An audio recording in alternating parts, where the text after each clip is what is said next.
Medina. I'm a member of BPON. I have a child in 8th grade, and I'm also a preschool teacher.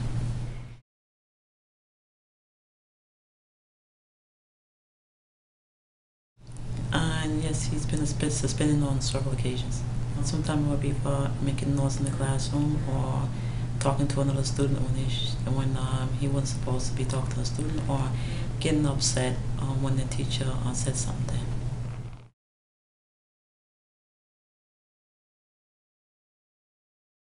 I think the more he got suspended, the more mistakes he made, and the more anxious he became about what he was doing in the classroom and the possibility of him getting suspended. Because there were times he would say to me that if I asked him, did something happen in the classroom, if the teacher didn't get to it right, then he would say, Mom, I'm probably going to get suspended.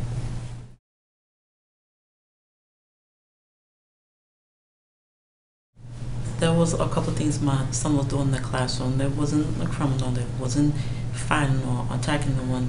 He has his own personal issues where he has a hard time. He's very impulsive, so he will make noise with his feet on the table or crumple paper, which gave the appearance that he was not paying attention to the teacher as he or she was speaking. So that was considered a disturbance for the children in the classroom, and he will be suspended based on a code that he broke for being disruptive, which the code did not explain exactly what he was doing. Or he was crumpling paper, he was bumping his foot, whatever. And I would get a call to the school for hearing suspension, and they would suspend him, for these type of behaviors.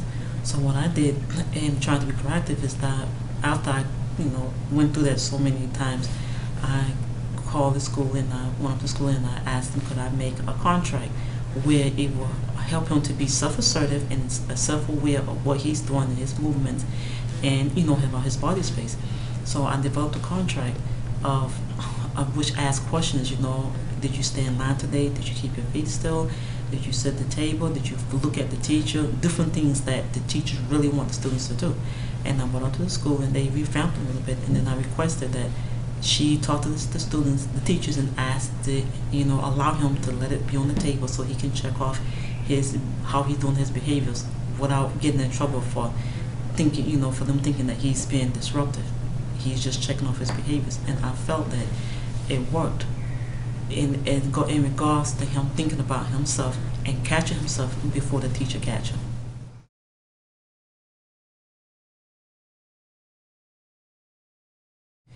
The teachers should definitely be well trained in implementing the disciplines and the guidance that they're supposed to give to the students, and they should, the schools need to make sure that they know and understand how to implement those disciplines, because if we have it on paper how to do it, but if the teacher doesn't know how to do it, it's still not going to benefit the child, and they will continue to make it their own classroom policies and rules, which I feel that is happening in some of the classrooms.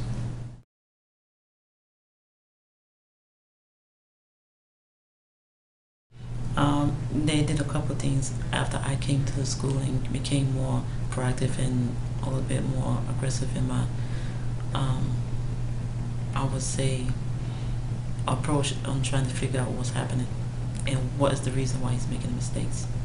And I think it's something that parents should be encouraged to figure out ways, because they know their child better than anyone else do. They should be encouraged to figure out ways to help their child to become focused on what they're doing, so that they'll learn self-control rather than having someone having to control them.